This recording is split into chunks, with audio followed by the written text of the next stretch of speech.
Can you be naturally immune to HIV? Have you ever wondered if it's possible to be naturally immune to HIV?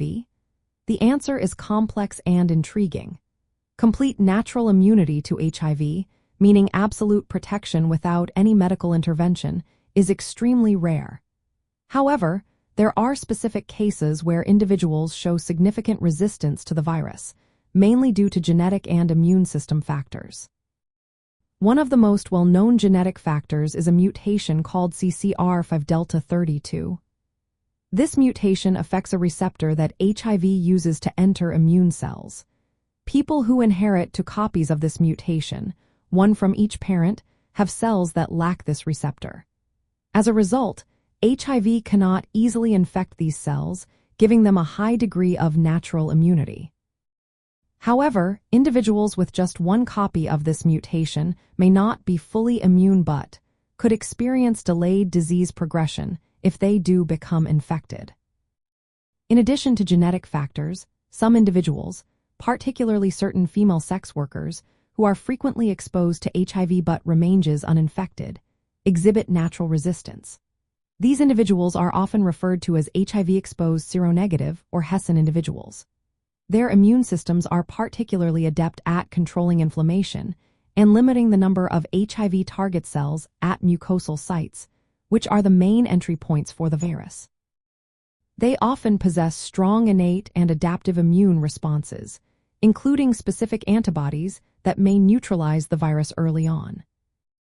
There are also rare individuals known as elite controllers or viremic non-progressors. These individuals can naturally suppress HIV replication to very low levels without the need for antiretroviral therapy. They maintain stable immune cell counts despite being infected. Their immune systems utilize components like dendritic cells and inflammasomes to detect and respond to HIV, although the virus can evade these mechanisms by remaining dormant in cells for extended periods. Despite these fascinating cases of natural immunity or resistance, it is essential to understand that they are exceptional and not common in the general population. Most people exposed to HIV are still susceptible to infection without preventive measures. Current medical consensus strongly supports using proven prevention strategies, such as condoms, pre-exposure prophylaxis, and antiretroviral therapy for those living with HIV. Research into these natural immunity mechanisms is vital for advancing vaccine development and new therapies.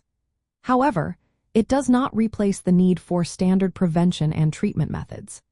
In summary, while natural immunity to HIV is possible, it is very rare and typically linked to specific genetic mutations or unique immune responses in certain individuals.